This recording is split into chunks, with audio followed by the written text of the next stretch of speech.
sobre fundamentos de farmacologia ainda, para a gente entender melhor essa disciplina e aplicar ela na prática, a gente tem que entender algumas coisinhas básicas, então. Que num ml, pessoal, eu vou ter 20 gotas. Uma gota é o mesmo que macrogota. E que numa gota eu vou ter 3 microgotas, certo? Isso aqui, grandezas. Dispositivos que vão fazer essas medicações nessas fórmulas para mim. Quando eu quiser em gota, eu vou usar o equipo macrogota ou equipo gota.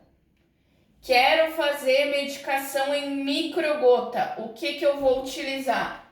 Equipo micro ou bureta.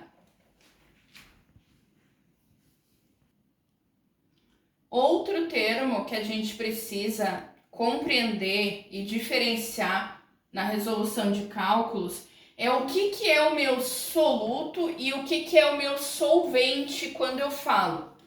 Então, a gente vai imaginar o seguinte, que o soluto vai ser tudo que for sólido, mas esse sólido pode ser um pó.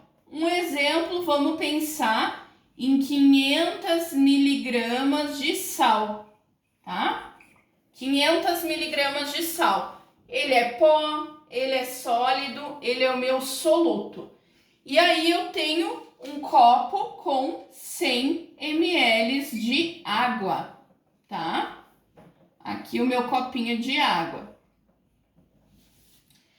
E aí, pessoal, se eu quiser, por exemplo, colocar esse sal aqui dentro, eu estou dissolvendo, fazendo uma solução ali.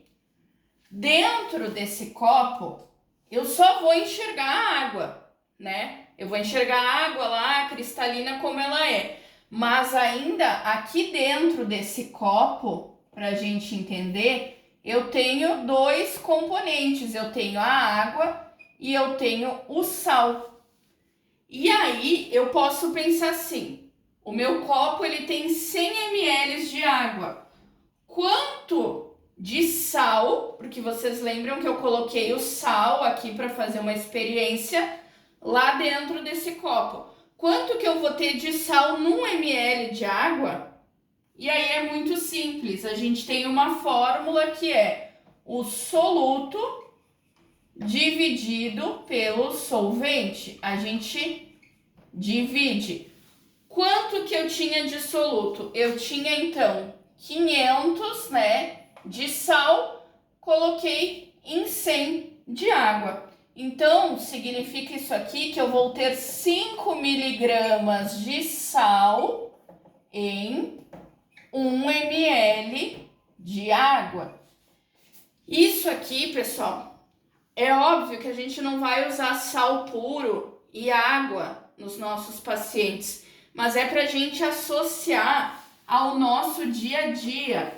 Quando, por exemplo, o médico nos diz assim, eu preciso fazer 1 grama e 250 mg de dipirona num paciente, tá? Só que as minhas ampolas, elas têm 250 miligramas. Então, como que eu vou saber quantas ampolas de dipirona eu vou aspirar até eu chegar nessa quantidade aqui? E para eu saber interpretar a leitura das ampolas, porque, por exemplo, as ampolas, elas vêm na apresentação assim, né? Dipirona monoidratada, tá? Dip monoidratada, 250 miligramas por ml, 5 ml. É só um exemplo, tá, pessoal? Interpretando isso daqui, o que significa? Que a minha ampola tem 5 ml e que em cada ml eu tenho 250 miligramas, tá? Então, quantas miligramas será que tem essa ampola? E é isso que às vezes a gente falha na hora de interpretar cálculos de enfermagem. É a gente aprender a fazer a leitura das ampolas, né?